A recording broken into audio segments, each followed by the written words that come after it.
The night was serene, with only the gentle murmur of crickets outside and the occasional rustle of leaves in the soft breeze. Nathan stood outside Elise's room, his pulse pounding in his ears. It was late, so late, in fact, that he questioned why he was even there. He had been wrestling with his emotions for weeks, but tonight the weight of them had become unbearable. Every interaction they shared seemed to be charged with something unspoken, and as much as he tried to dismiss it, the feelings lingered like a shadow he couldn't escape. Inside the room, Elise was fast asleep, her soft breathing a gentle rhythm that seeped into the quiet house. She was blissfully unaware of his presence, her face relaxed and peaceful. Nathan knew he should leave, that standing there like this was wrong. She wasn't just a friend, she was the daughter of his lifelong mentor, someone who had practically raised him. Yet, no matter how many times he told himself to walk away, the pull of her presence kept him rooted to the spot. With a shaky breath, Nathan placed his hand on the doorframe, debating whether to enter or retreat. His hand hovered over the doorknob, trembling as he wrestled with his thoughts.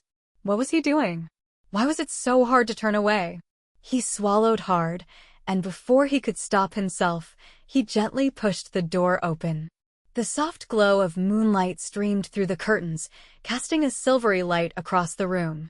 Elise lay curled up in her bed, her hair spilling over the pillow like a golden cascade. She seemed so serene, her features bathed in the tranquil glow. For a moment, Nathan simply watched her, his heart aching with a mix of emotions he couldn't untangle. She had always been kind to him, always looked at him with a warmth that made him feel seen. Now, that very warmth seemed to tug at something deeper within him. Nathan's footsteps were cautious as he stepped closer, his movements hesitant as though any sound might break the spell of the moment. He knelt beside her bed, his breath catching as he took in the sight of her, so familiar, yet somehow different in this quiet, moonlit stillness. The person he'd always known seemed to carry an aura now, one that both drew him in and filled him with apprehension. As he watched her, Elise stirred, her lashes fluttering as she began to wake.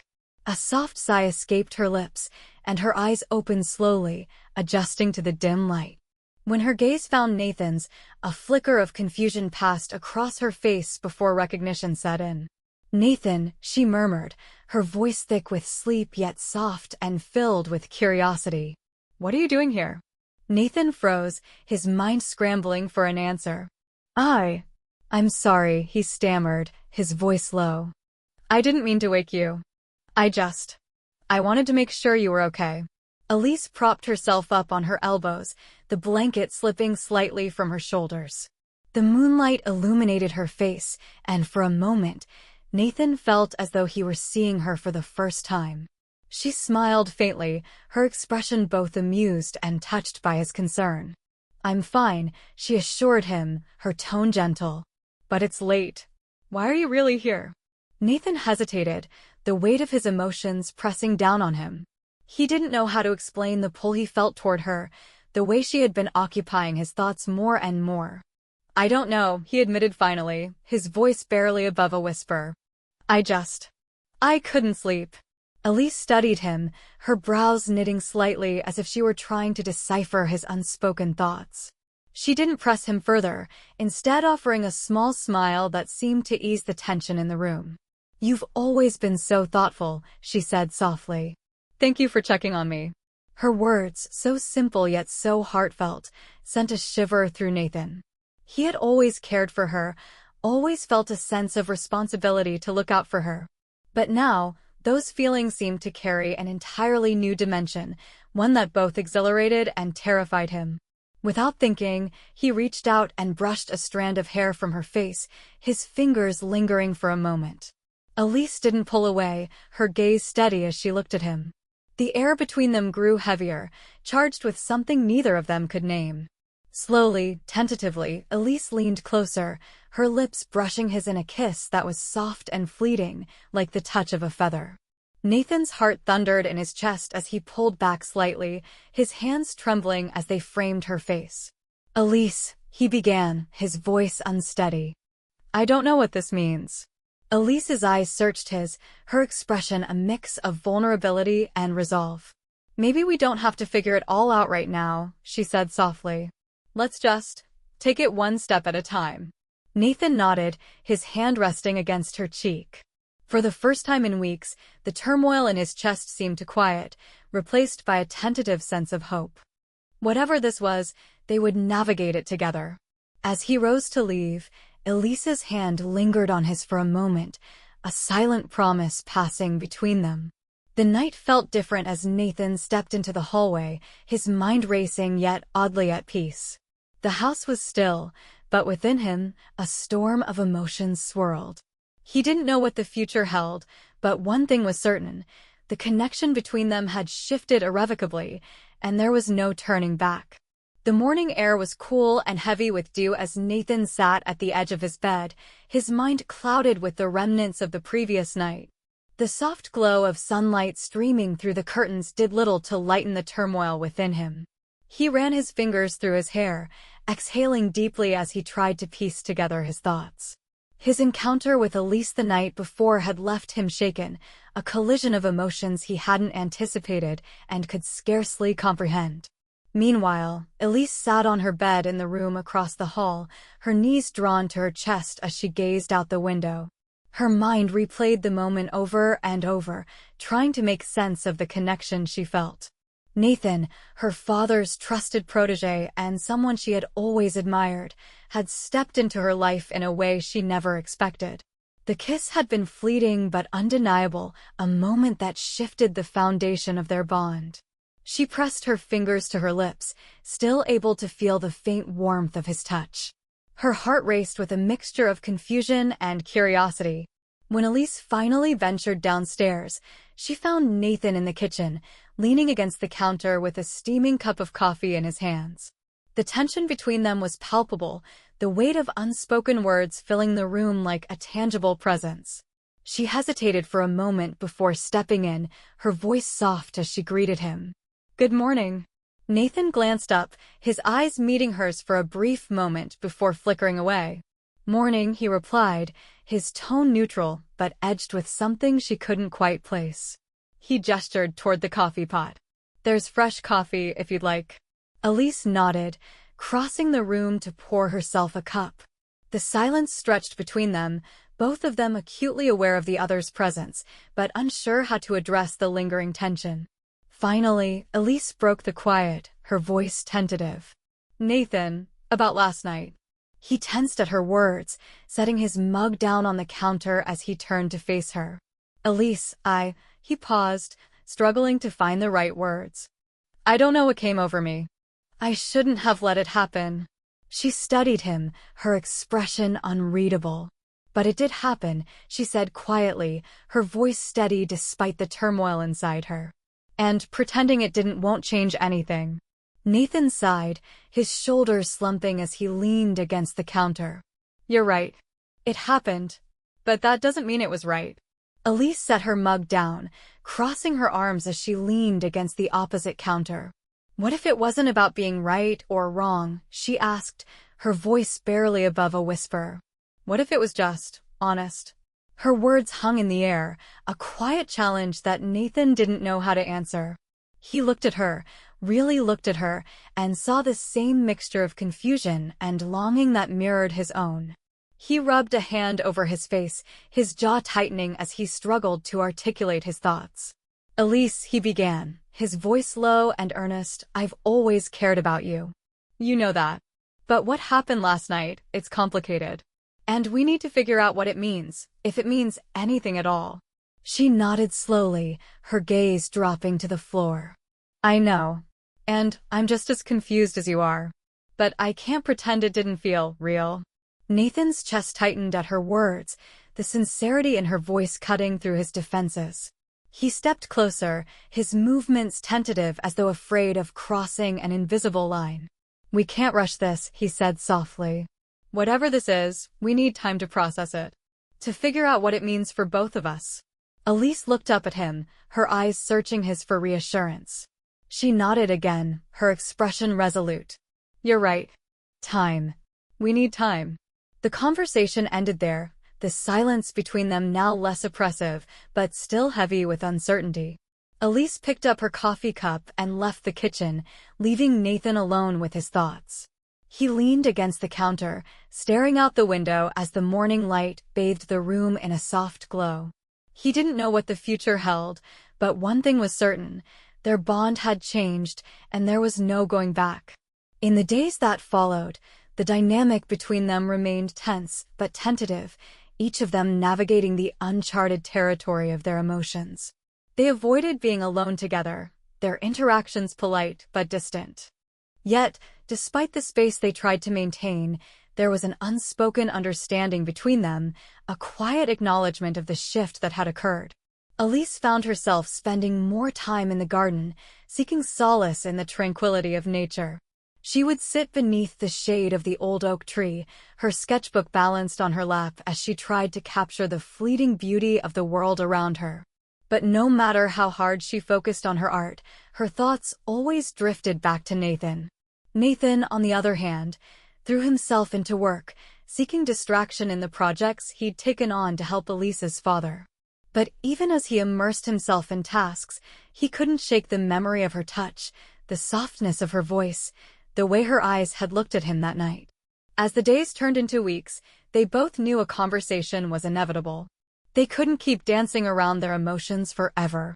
One evening, as the sun dipped below the horizon, painting the sky in hues of orange and pink, Nathan found Elise sitting by the oak tree, her sketchbook forgotten beside her. He approached slowly, his footsteps crunching softly on the gravel path. She looked up as he neared, her expression unreadable. "Nathan," she said softly, her voice carrying a note of surprise. He sat down beside her, his gaze fixed on the horizon. For a moment, neither of them spoke, the silence stretching between them like a fragile thread. Finally, Nathan broke the stillness, his voice steady but tinged with vulnerability. "I can't stop thinking about you, Elise. About us." Her breath caught at his words, her heart pounding in her chest. She turned to look at him, her eyes searching his face for sincerity. "Neither can I," she admitted, her voice barely audible. "But what do we do about it?" Nathan sighed, running a hand through his hair. "I don't know," he said honestly. "But I know we can't ignore it. Whatever this is, we need to face it together." Elise nodded, her gaze dropping to her hands. "I'm scared," she confessed. "Scared of what it means. Of what people will think." "Me too," Nathan admitted. "But I'm more scared of losing you. Of pretending this doesn't exist." They sat in silence as the first stars began to twinkle in the twilight sky. In that moment, they made a silent pact to take things one step at a time, to navigate the complexities of their emotions with care and honesty. Whatever lay ahead, they would face it together. The air was filled with quiet anticipation as Clara's phone vibrated on the kitchen counter, the sound cutting through the stillness of the house. Noah's gaze flicked toward her, his heart tightening as he noted the momentary hesitation before she picked it up. Her expression softened slightly as she read the message, the name Dylan glowing faintly on the screen. Noah knew that look well. It was the unmistakable affection she felt for Dylan, her boyfriend of more than a year. The realization was like a sharp pang in his chest, a reminder of the reality that stood between them. Clara tapped out a brief response, her fingers moving quickly over the screen, but Noah couldn't miss the flicker of unease in her eyes. "Everything all right?" he asked, his tone light yet laced with concern. Clara glanced at him, biting her lip. "Yes," she replied softly. "It's just Dylan. He's asking if I'll come over later. We're supposed to spend the evening together." Noah nodded, though the words felt like a weight pressing against him. He had always known about Dylan's importance in her life, but hearing it now, after everything that had transpired, struck a deeper chord than he had expected. She deserved happiness, and Dylan had been the one to provide it for her. Still, the thought of her being with someone else unsettled Noah in ways he couldn't fully explain. Clara studied him, noticing the way his jaw tightened and the fleeting shadow of pain in his eyes. She hesitated, then spoke, her voice trembling slightly. "Noah, I'm not sure what to do. This is all so confusing. I care about Dylan deeply, but after everything, I can't ignore what happened between us. Noah's heart raced at her words, but he forced himself to remain calm. Clara, he said, his voice steady though his emotions churned beneath the surface, you need to figure out what's best for you. I don't want to complicate things for you or for Dylan. Whatever decision you make, it has to be the one that feels right for you. Her eyes shimmered with unshed tears as she nodded. I don't want to hurt anyone, she whispered. But I can't pretend I don't feel something for you, Noah. He stepped closer, placing a comforting hand on her shoulder. Take your time, Clara. Don't rush into anything.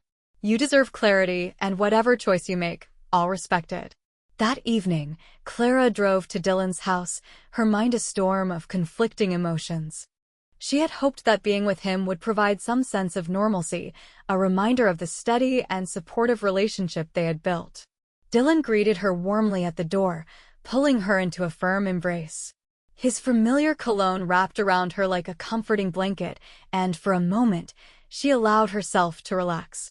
They settled on the couch to watch a movie, but Clara's thoughts wandered. She couldn't stop replaying her conversation with Noah in her mind, the memory of his touch and the intensity of his gaze haunting her.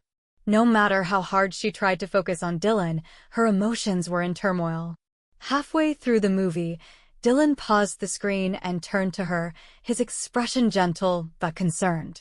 Clara, is everything okay? He asked softly. You've been so quiet tonight. She shifted uncomfortably, her hands fidgeting in her lap. I don't know, Dylan, she admitted, her voice trembling. There's so much going on in my head right now. I'm trying to sort through it all. Dylan reached for her hand, squeezing it reassuringly. Whatever it is, you can talk to me about it, he said.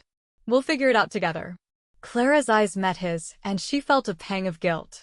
Dylan was everything she could have asked for in a partner, kind, patient, and devoted. But her heart was tangled in a web of emotions she couldn't untangle. I just need some time to think, she said softly. To figure out what I really want. Dylan nodded, though she could see the hurt in his eyes. Take all the time you need, he said. Just know that I care about you, Clara. A lot. As she left Dylan's house later that night, her thoughts remained heavy with the weight of her indecision. She couldn't escape the memory of Noah's words, his presence, and the undeniable connection they shared. Her phone buzzed in her pocket, and she glanced at the screen to see a message from Noah, "We need to talk." Her heart skipped a beat as she read the words. She typed a quick reply, "Tomorrow. Let's talk tomorrow." Back at the house, Noah paced the floor of his room, his thoughts consumed by Clara. He knew she had spent the evening with Dylan, and the uncertainty of her feelings gnawed at him. He wanted her to choose him, but only if it was what she truly wanted. Anything less would be unbearable. As the night stretched on, both of them lay awake in their respective rooms, their minds racing with possibilities and fears. The decision ahead of Clara loomed large, a turning point that neither of them could avoid. And while neither knew what the future held, they both understood that their lives would never be the same.